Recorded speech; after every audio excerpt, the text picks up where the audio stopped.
when you wake up. What? Come find me when you wake up.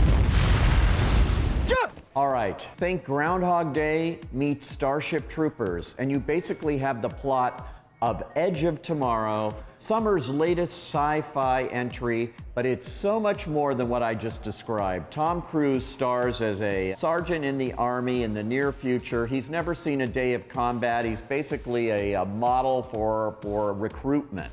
But all of a sudden, circumstances happen and he is sent on a suicide mission. And when I say suicide mission, I'm not kidding. And that's where the Groundhog Day part of this comes in. He is forced to live his death over and over and over every day. You all right, Cage? I think I broke something. What?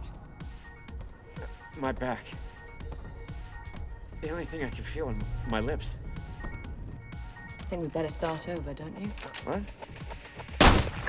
Tom Cruise is absolutely at his best. If you've ever needed proof that Tom Cruise is an #1, A-list action star, this movie is it. It is full of action, it is full of battle scenes, but we relive them day after day after day. He goes back to the same battlefield, he goes back to the same kind of death, but with every time he keeps going back, he gains a little more knowledge. That's what makes this bearable. If you're thinking, oh my gosh, the same thing happens over and over, I don't want to see this, that's not right. I mean, it really is cleverly scripted here. You see, this isn't the first time.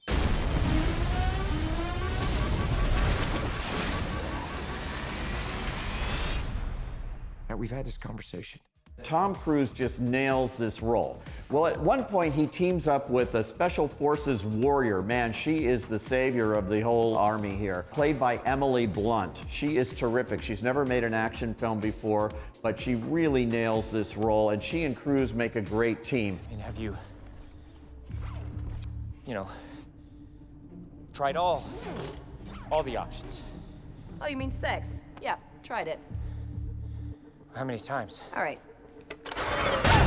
She knows the secret to this whole thing of why he's been chosen. He's the chosen one to live his death over and over because he's the only one with the knowledge to defeat this massive alien force that has invaded Earth and is bent on destruction. So he knows the secret. It's called the Omega, and he has to find a way to get in there, and the only way he can do it is to keep dying. It gets a lot more complicated than that, but Doug Liman, who did movies like The Bourne Identity and Mr. and Mrs. Smith, is a smart enough director to keep our interest throughout. It's fast-paced, it's well-acted, and it really is a great science fiction movie. It reminded me of a great Twilight Zone episode where this guy is suddenly caught up in a world he just doesn't understand. How many times have we been here?